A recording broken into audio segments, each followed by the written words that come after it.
A servant's clothing in Tudor England was a walking prison of social class.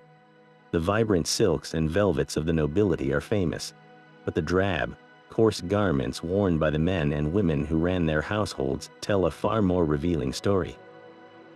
By the end of this, you will understand how a simple apron or a linen cap was a powerful symbol of a person's entire life and worth. We will uncover why a servant could be fined for wearing the wrong color, and how a uniform could be a mark of both shame and pride. What does the fabric of your own clothes say about your place in the world today?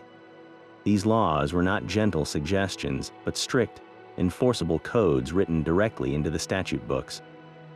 Think of them as a legal barrier woven from silk and velvet, designed to keep everyone in their preordained place. A servant caught wearing a fabric reserved for the gentry, like silk or certain expensive furs, could face a hefty fine, have the garment confiscated, or even suffer public humiliation. The law meticulously graded society, from the royal family down to the common laborer. It dictated that only a duke could wear cloth of gold, only a knight could sport certain types of velvet, and so on down the line. For the vast majority of servants, this meant their entire wardrobe was legally confined to the humblest of materials, wool and coarse linen. So when you picture a Tudor servant, you are not just seeing a person in simple clothes, you are looking at a walking embodiment of the law itself. Their drab attire was a constant, public declaration of their legal and social limits, a daily reminder that ambition in dress was a punishable offense. Beneath the coarse wool and the legal restrictions, however, lay a layer of surprising personal freedom. This was the smock for a woman, or the shirt for a man, the simple linen undergarment that was the true foundation of a servant's day. Think of it as the Tudor equivalent of a comfortable t-shirt, the one piece of clothing that was entirely theirs, worn directly against the skin. While the outer layers proclaimed their station to the world, this underlayer was about basic human necessity, comfort, and a small measure of privacy. It was typically made of hard-wearing but washable linen, a fabric that could withstand frequent laundering, because its primary job was to act as a barrier.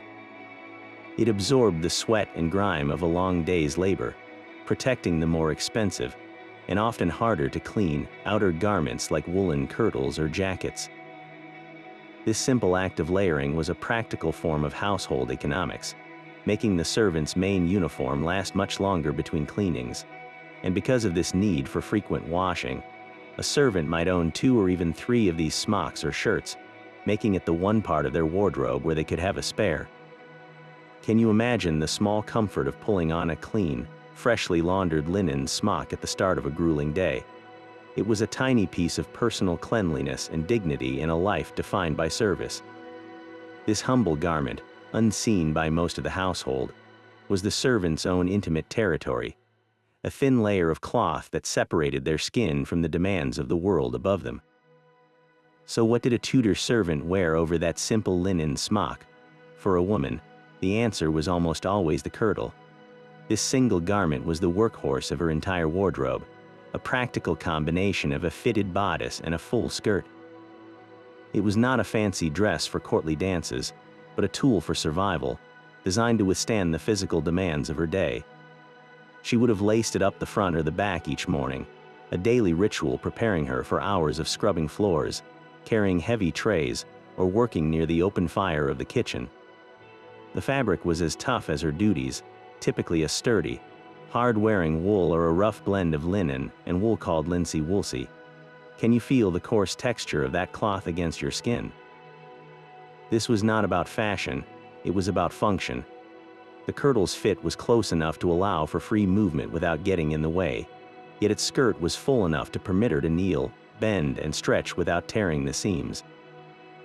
While a noblewoman might have a dozen gowns for different occasions, a servant likely owned just 1 or 2 kirtles. They were her uniform, her primary defense against the grime and wear of labor, and the most visible part of her identity within the household walls. Every stitch and every stain on that kirtle told the story of her work. Layered over that hard-working kirtle was a garment of pure practicality, the apron. This was not a dainty accessory but a shield, a barrier between the servant and the mess of her labor.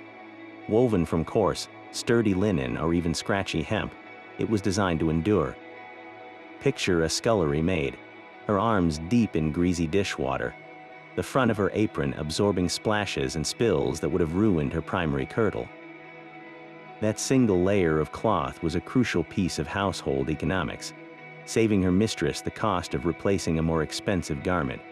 But the apron also told a silent story about a servant's place within the complex world below stairs. For an upper servant, like a lady's maid or a housekeeper, a clean, crisply pressed white apron was a badge of honor. It signaled that her duties were cleaner, more supervisory, that she was a step removed from the brute physical toil of the kitchens. Her pristine apron was a mark of distinction, separating her from the lower servants. Meanwhile, a kitchen maid's apron would be perpetually stained, smeared with soot, grease, and food, a visible diary of her day's work. So this simple rectangle of fabric was far more than just protection. It was a walking resume, broadcasting a woman's specific role and status to everyone in the household with a single, telling glance. But no servant, man or woman, would ever be truly complete without the final, crucial piece of their uniform, the head covering. For a Tudor woman, stepping outside her private chamber with her head uncovered was simply unthinkable, a breach of both social custom and deep-seated ideas of modesty. The universal solution was the coif, a simple, close-fitting cap made of white linen that entirely concealed her hair. For a servant, this was far more than a formality, it was a tool of the trade. In the steamy, chaotic kitchens, it kept loose strands of hair from falling into the food. When bending over the massive hearth to tend a fire, it protected her hair from stray sparks and the ever-present soot. The coif was a servant's constant companion, a symbol of her humble station that was also a vital piece of practical armor for her daily survival. Meanwhile, men in service, especially the younger pages and grooms, wore their own version called a biggin. This small, close-fitting cap served a similar purpose, marking their status while keeping their hair tidy and presentable. So while the noblewomen adorned themselves with elaborate French hoods and jeweled cawls, the servant's uniform was crowned with simple, starched linen, a clear and visible line that separated those who were served from those who did the serving. Yet even with every inch of their bodies covered in coarse wool and linen, a servant's day was ultimately grounded in the reality of their feet.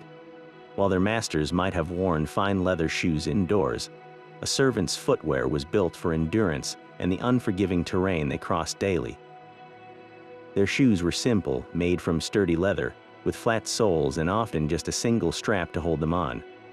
This was not a fashion statement but a tool, designed to survive miles of walking across stone floors, through muddy courtyards, and down filthy alleyways.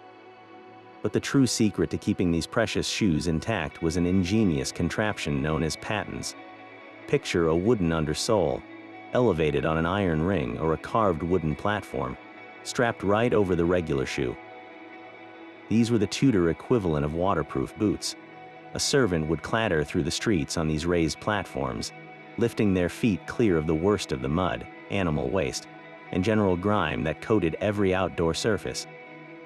This simple device was a lifesaver, protecting their one pair of good shoes from being ruined by a single trip to the market or a journey across a rain-soaked yard. Can you hear the distinct clip-clop sound they made on stone floors? A constant auditory reminder of a servant's movement through the household. For a servant, dry feet and preserved shoes meant comfort, health, and economic survival.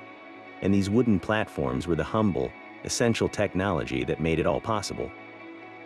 For the men who served, their entire identity was wrapped in a uniform of pure pragmatism, the inseparable pairing of the doublet and hose. This was their second skin, a practical ensemble engineered for constant motion. The doublet was a close-fitting jacket, often padded with wool or scrap cloth for warmth in drafty manor halls. Its genius lay in its adaptability, sometimes featuring detachable sleeves that could be laced on or off, allowing a man to switch from formal serving duties to heavy labor without changing his entire outfit. Beneath it, he wore hose, which were not the stockings we think of today, but tight-fitting breeches that covered him from waist to toe. Can you feel the strain of that fabric as he lifted a heavy chest or knelt to polish a boot? This two-piece system gave him the freedom to bend, lift, and run without the restriction of a long, cumbersome gown. The fabrics were chosen for survival, not style, typically a hard-wearing wool or a rugged cotton and linen blend called fustian. This was clothing designed to be worn hard, to absorb the knocks and grime of physical work, and to last through season after season of relentless use. While a nobleman's silk doublet was a canvas for art, a servant's was a tool for labor, its every thread dedicated to the simple, unending demands of the day. Yet for a select few servants, their uniform was not a mark of humble station but a badge of immense pride. This was livery, the ultimate status symbol in the servant world. Far from the drab wool of a kitchen maid, livery was a uniform of distinction, provided directly by the master of the house. Picture a footman standing tall at a nobleman's door, his jacket a vibrant splash of the family's signature colors, perhaps a deep Tudor green or a rich royal blue. Woven into the fabric or displayed prominently on a sleeve would be the family's own badge or emblem, a heraldic symbol announcing to all exactly whom this man served. This was not just clothing, it was a walking advertisement for the power and prestige of his employer. To wear livery was to be instantly recognized as part of a great household, a trusted retainer. It set a man apart from the common laborers in the street, granting him a reflected authority. A servant in full livery was a clear statement. He was under the direct protection and employ of someone important, and to insult him was to insult his master. Can you sense the pride he might have felt, buttoning that jacket each morning? It was a mark of honor, a visible promise of steady employment, and a far cry from the anonymous, scratchy wool worn by those toiling in the kitchens below. The very fibers of a servant's clothing were a testament to a life of relentless labor. Their world was built not on the shimmer of silk or the plush feel of velvet, but on the harsh, practical realities of wool, linen, and leather. Each material was chosen for a specific purpose, forming a trifecta of servitude that clothed them from skin to soul. Wool was the undisputed king of this humble wardrobe, a fabric prized for its warmth and incredible durability. In the perpetually drafty halls of a Tudor manor, a thick woolen kirtle or doublet was the primary defense against the cold.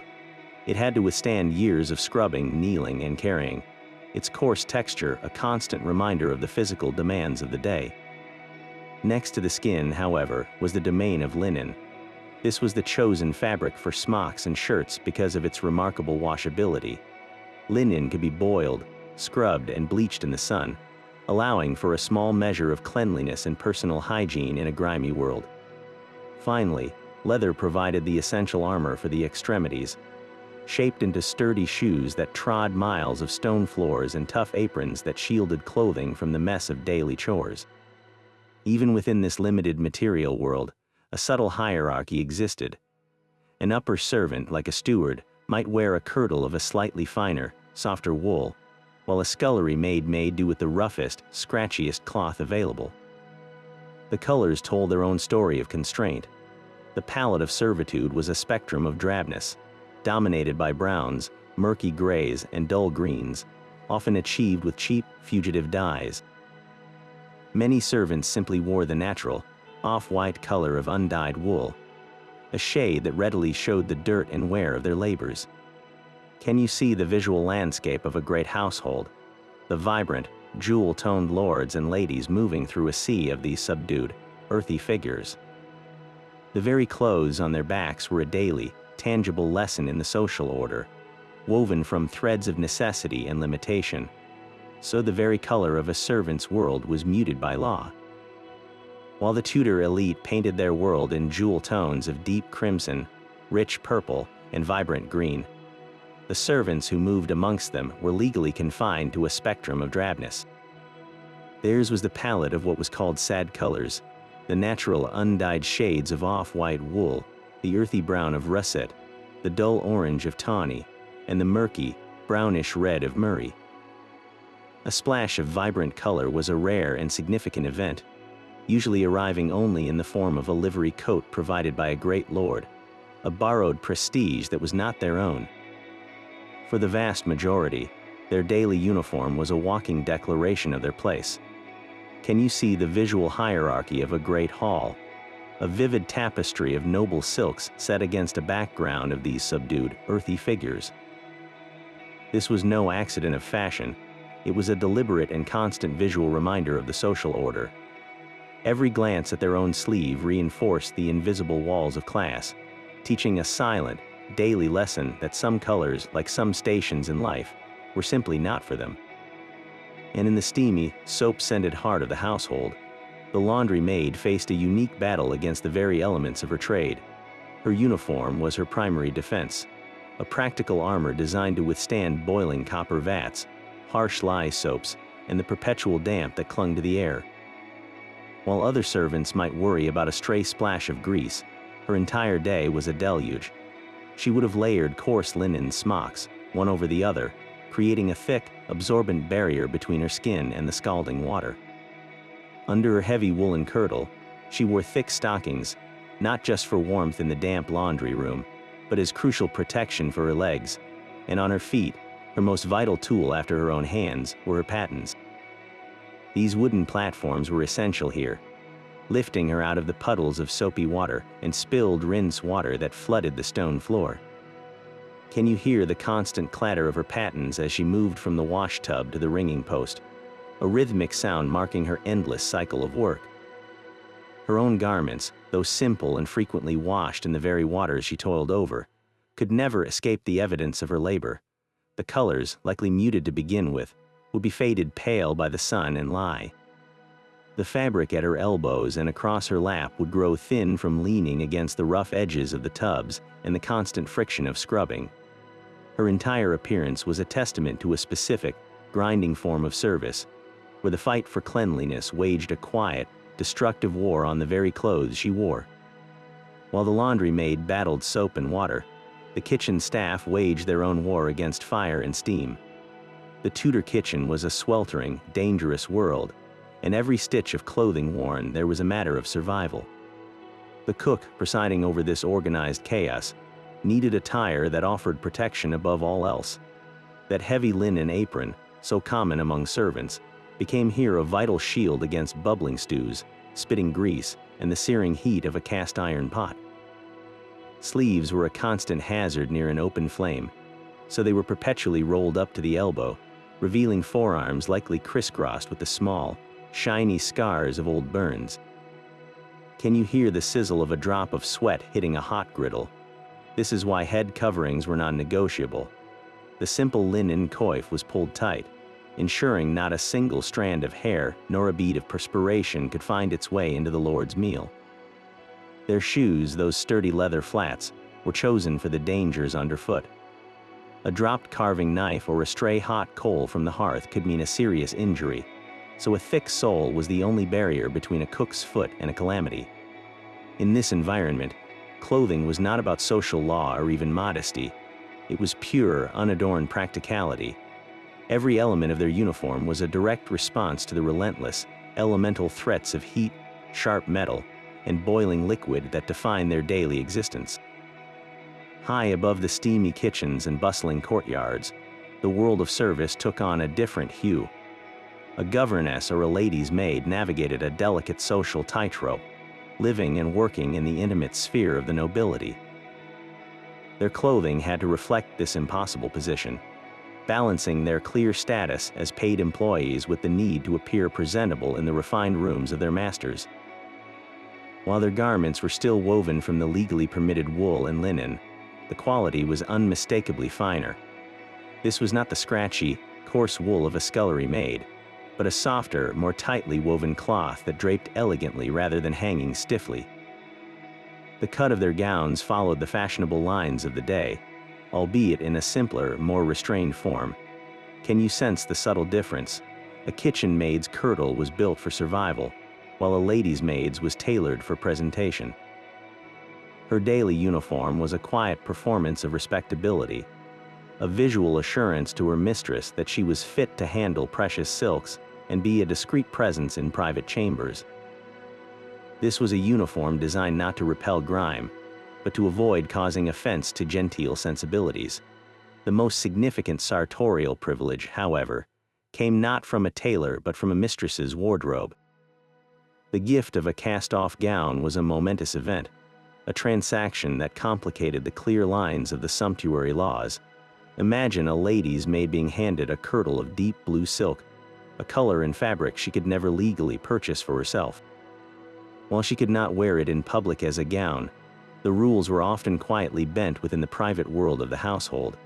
She might discreetly unpick the valuable silk, using the fabric to line a cloak or to fashion a new bodice for her best dress, instantly elevating her entire appearance with a hidden touch of luxury. This gift was a double-edged sword. It was a mark of high favor, a token of trust from her mistress that brought her a step closer to the world she served. Yet it was also a constant reminder of her place. She could wear the echoes of nobility, but only as a hand-me-down, never as a right. Her refined, quality clothing, whether gifted or carefully made, allowed her to move with a quiet confidence through the halls, a servant who understood the language of fashion, yet always spoke it in a carefully muted tone. A footman was the living, breathing billboard for his master's power. His entire existence was a public performance, and his livery was the costume designed for that role. This was not the scratchy wool of the kitchen staff, but a well-tailored coat, crafted from fine, dense wool in the family's signature colors. It might be a brilliant scarlet or a deep emerald green, a deliberate splash of opulence against the drab city streets. Every detail was calculated for effect, from the polished brass buttons marching down the front to the intricate loops of decorative frogging on the sleeves. This coat was a statement, and the statement was simple. Look at how wealthy and important my master must be to clothe his servants in such finery. Beneath it, his hose were fine and tightly fitted. His shoes were sturdy leather with gleaming buckles, and his hair was meticulously groomed or concealed beneath a fashionable powdered wig. Can you sense the pressure on this young man? His own identity was completely submerged beneath the uniform. He was no longer just John or William. He was the embodiment of the Howard name or the Seymour prestige. A smudge on his shoe or a loose thread on his cuff was not a personal failing. It was a slight against the household's public image. He was a walking advertisement, and his immaculate appearance was the most valuable product he sold. Even the youngest hands were not spared the weight of a uniform. A child entering service, perhaps no older than 7 or 8, was immediately clothed in a miniature version of the adult world they were joining. A page boy, sent to a great household to learn manners and service, would be dressed in a small doublet and hose, his tiny frame stiffened by the same structured padding worn by the grown footmen. His clothing was a lesson in itself, teaching him to move with a formality beyond his years. The fabric, a constant reminder that his childhood was now secondary to his duties. For a young girl working as a nursemaid or a scullery assistant, her world was defined by a scaled-down kirtle and a little white coif that hid her hair just as thoroughly as her mother's. These were not play clothes. The coarse wool scratched just as fiercely on small shoulders, and the linen coif felt just as tight and confining on a young head. Can you picture a child who should be running through fields, instead learning to walk quietly in pattens that clattered on the stone floor? Their miniature uniforms were a powerful tool for instilling discipline, marking their abrupt transition from the freedom of childhood into the rigid, working life of the household. From their very first day, the message was woven into every thread. Your place is here, your worth is this, your life is one of service. While the footman performed in his fine livery, another world of service unfolded entirely outdoors, exposed to the raw bite of the English weather. The groom tending the horses and the gardener digging in the soil wore a uniform of pure resilience, a defense against mud, manure, and relentless rain. Their most vital garment was a heavy, coarse wool cloak, often treated with lanolin or other greasy substances to shed water. This was not a fashionable accessory but a portable shelter, thrown on over their woolen doublets and hose to block the wind and cold. Their hands, constantly grappling with rough reins or thorny plants, were armored in thick leather gloves, the palms worn smooth and shiny from use, and on their feet, they wore the sturdiest boots in the entire household, made from thick, oiled leather that rose to the calf, designed to be wrestled from the deep, clinging mud of the stable yard or the vegetable patch. Can you feel the weight of those sodden wool garments after a long day in a downpour? This was clothing pushed to its absolute limits. Their cloaks were perpetually damp, their gloves stiff with dirt, and their boots caked in a permanent crust of earth.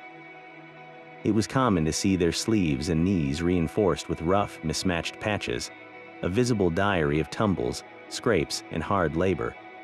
Where the indoor servant's uniform spoke of social law, the outdoor servant's attire told a much simpler, more brutal story of survival against the elements, a testament written in threadbare wool and cracking leather. At the very top of the servant hierarchy stood two figures whose clothing was a masterclass in quiet authority. The steward and the housekeeper were the executives of the household, the managers who ensured the entire complex machine ran smoothly. Their position was a delicate balancing act, and their attire reflected this perfectly. They did not wear the vibrant livery of the footmen, for they were not mere extensions of the master's public image. Nor did they wear the coarse, practical wool of the kitchen staff. Instead, they dressed in sober, high-quality garments, typically of a dark, rich wool like a deep charcoal or a muted navy. This was clothing designed to command respect. The cut was impeccable, following the fashionable lines of the day, but without any frivolous decoration. A housekeeper's gown would be made of the finest, softest wool available to servants, its dark color both practical for her supervisory rounds and a clear visual separation from the lighter, often stained aprons of the maids she managed. She might wear a set of keys at her waist, not just as tools, but as symbols of her responsibility, each one a solid, metallic declaration of her trustworthiness. The steward's doublet and hose would be tailored from similarly excellent cloth, projecting an image of reliability and discretion to the noble family he served directly. Can you sense the power in that restraint? Their dark, quality wool was a uniform of management. It silently communicated to the servants below them, "I am in charge," and to the family above, "I am capable and trustworthy."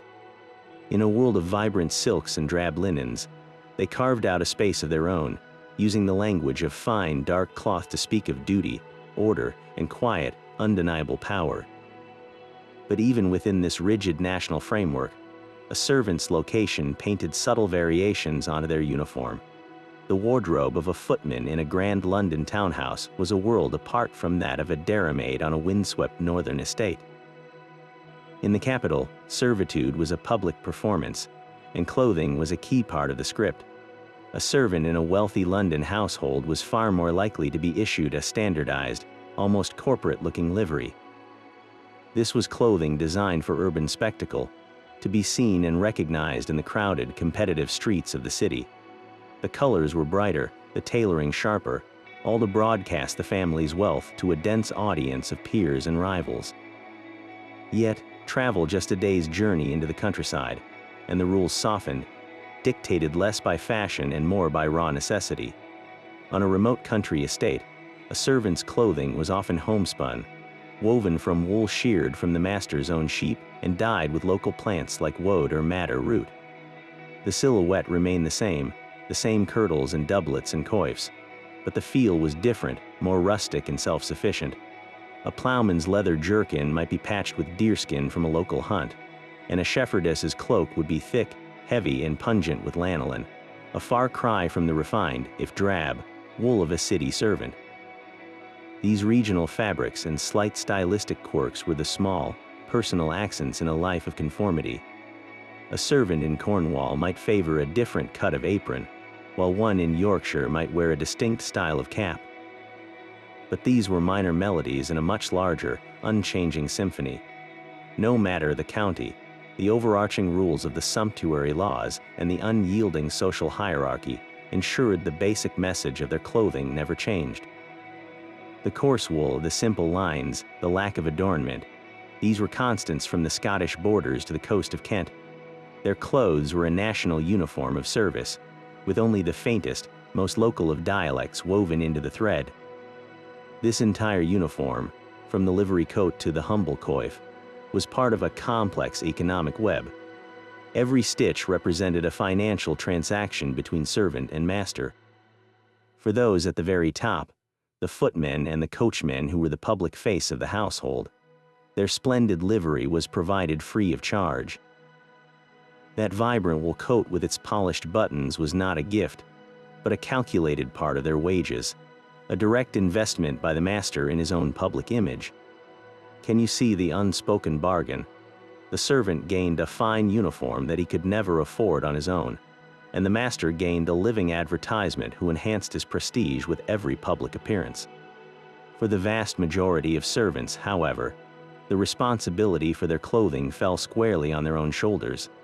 They might receive an annual clothing allowance, a small sum of money carefully deducted from their yearly pay, intended for them to purchase the fabric for a new kirtle or a pair of shoes.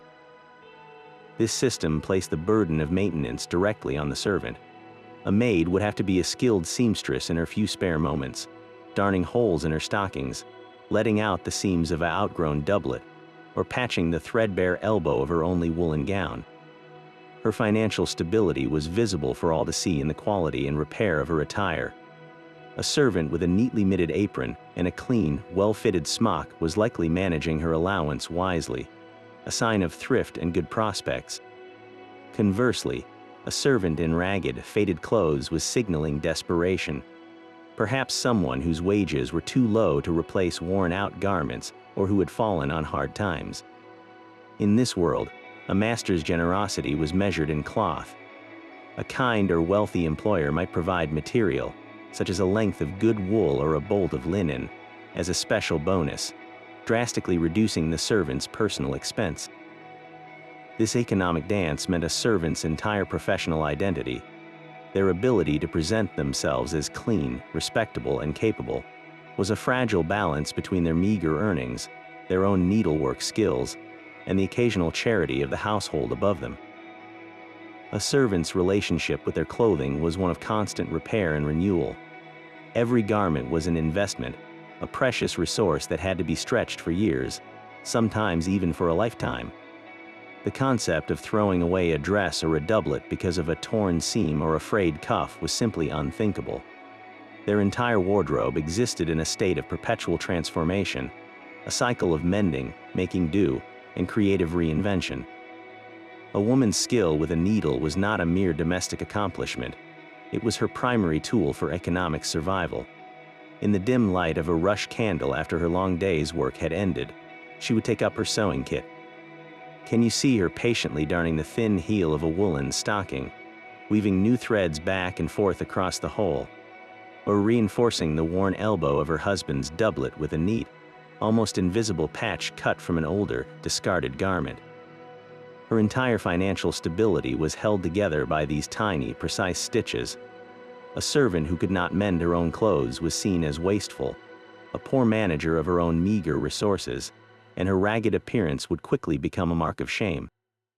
Thrift was not just a virtue in this world, it was the very foundation of a servant's dignity. This culture of reuse extended far beyond simple patches. When a kirtle became too threadbare at the bodice to be respectable, it was not discarded. It was carefully unpicked, the still serviceable skirt fabric perhaps cut down to make a new, smaller apron or a child's simple smock. A man's worn-out leather jerkin, too cracked and stiff for outdoor work, might be cut into sturdy patches for the knees of a gardener's breeches or into soles for house slippers. Even the smallest scraps of linen were saved, to be used for polishing cloths, for tying up herbs, or for stuffing into drafty window frames. Nothing was wasted. The most prized recycling of all, however, came from above. A cast-off gown from the mistress was a windfall of valuable material. That silk, though perhaps faded on the outside, could be turned inside out to reveal a brighter, richer reverse side, perfect for fashioning a new bodice lining or a special Sunday collar. Can you imagine the careful, almost reverent process of unpicking each precious seam, salvaging every last inch of fabric and even the valuable metallic trimmings? In a world of such scarcity, a servant's clothing was a living document, its layers telling the story of years of labor, ingenuity, and the quiet, determined battle against decay. Clean linen was a small but profound luxury in the gritty reality of a servant's world. While the outer woolen layers of a kirtle or doublet might be worn for weeks, The linen smock or shirt against the skin was washed with a frequency that would surprise many today. This was not about high fashion or vanity, but the most basic human need for comfort and a small measure of cleanliness. Imagine the end of a long, sweaty day spent hauling water or turning a spit over a hot fire. The servant would peel away that coarse, heavy wool, and there, next to their skin, was the linen undergarment, damp and soiled from the day's labors.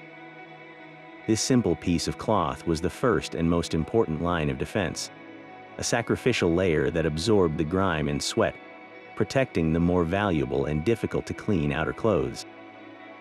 Its very purpose was to be laundered, so while a woolen gown might only be brushed and aired out, the linen smock entered a rigorous cycle of washing. It would be scrubbed in a tub with harsh lye soap, pounded clean with a bat, rinsed in fresh water, and then stretched and bleached white in the sun. Can you picture the rows of these simple white garments drying on bushes in a courtyard? A silent testament to the relentless pursuit of order in a messy world. For the servant, pulling on a freshly laundered smock at the start of a new day was a moment of pure, simple dignity. It was a reset, a physical feeling of cleanliness that separated the grime of yesterday from the challenges of today. In an era we often think of as universally dirty, this regular washing of undergarments was a quiet, practical rebellion against the filth, a small but essential ritual of self-care for those whose bodies were their most important tools. The crisp figures in a Tudor family portrait tell a deliberate story, and the servants in the background are part of its carefully constructed message. An artist might show a maid in an improbably clean, white apron, her posture meek and her clothing neatly generic. This was not documentary realism, it was artistic shorthand. The servant was a prop, a symbol of the household's order and the master's wealth, their attire simplified to avoid distracting from the lavishly dressed central figures. To uncover the truth, we must look past the canvas and into the dry, practical records these great houses left behind. Household account books reveal the gritty reality in stark financial terms. One entry might list the purchase of 2 yards of russet wool for a new kirtle for the scullery maid, Joan, costing 3 shillings. Another details the payment to a local cobbler for resoling the boots of the groom, Thomas. These are not idealized images, they are receipts for survival. Wills and probate inventories are even more revealing. When a servant died, every possession they owned was often itemized for legal purposes. We find entries like 1 worn kirtle of brown wool, 2 linen smocks, 1 pair of pattens. This was the true extent of a servant's worldly wealth, their entire identity summed up in a few hard-worn garments. The vibrant livery of a footman in a painting is confirmed by these records, but so is the coarse, limited wardrobe of the woman who washed his shirts. Art shows us how the elite wanted their servants to be seen, but these humble lists and ledgers show us what those servants actually lived in, day after grueling day. The fabric of their real lives was woven not from an artist's imagination, but from rough, practical wool and the relentless economics of service. The clatter of wooden pattens on cold stone floors was the dawn's first alarm. Before the sun had even touched the horizon, a servant's day began in the dark, fumbling for the linen smock and woolen kirtle laid out the night before. Each garment was a familiar weight, a second skin donned not for comfort, but for the battle of the coming hours. Can you feel the coarse texture of that wool she laces up the front, her fingers still stiff with sleep? This was not a choice of fashion, it was the first necessary step in a meticulously choreographed day. For the scullery maid, the ritual continued with the tying of her heavy apron, a shield she knew would be soaked and stained by midday. Her world was one of water and fire, and her clothing was her only armor. Meanwhile, high above in the attic rooms, the lady's maid was performing her own, quieter ritual. Her hands smoothed a gown of finer, darker wool, ensuring every hook was fastened and every crease was straightened. Her uniform was one of discretion and presentation, designed not to repel grime, but to blend seamlessly into the refined background of her mistress's private chambers. Each servant, from the lowest to the highest, was assembling a uniform that perfectly matched the duties that lay ahead. As the household stirred to life, the uniforms began their work. The kitchen maid's kirtle, short enough to avoid the worst of the floor's mess, allowed her to kneel and scrub the hearth without tearing. The tight fit of the gardener's doublet and hose gave him the freedom to lift heavy sacks of soil and bend to prune the herbs without restriction. Every stitch and seam was engineered for motion. The footman, still in his simpler morning wear, moved with a purpose that would be replaced by a stately formality once he donned his brilliant livery coat for the evening. His clothing had different modes, just as his duties did. Can you hear the rustle of wool and the soft thud of leather soles as this human machine clicked into gear? There was no room for a costume change or a moment of indecision. The wrong garment in the wrong place was more than an inconvenience, it was a hazard. A long, loose sleeve near an open flame was a recipe for disaster, just as a fine livery coat in the sooty kitchen would be a mark of profound incompetence. Their clothes were their tools, and they wielded them with the practiced ease of a craftsman. The midday sun brought no respite, only a shift in the nature of the labor. For the laundry maid, the steam of the wash-house was a relentless fog, her multiple layers of linen smocks clinging to her skin with a damp that never truly lifted. Her pattens kept her feet above the soapy flood, but the rest of her was in a perpetual state of dampness, her kirtle fading and thinning from its constant battle with lye and water.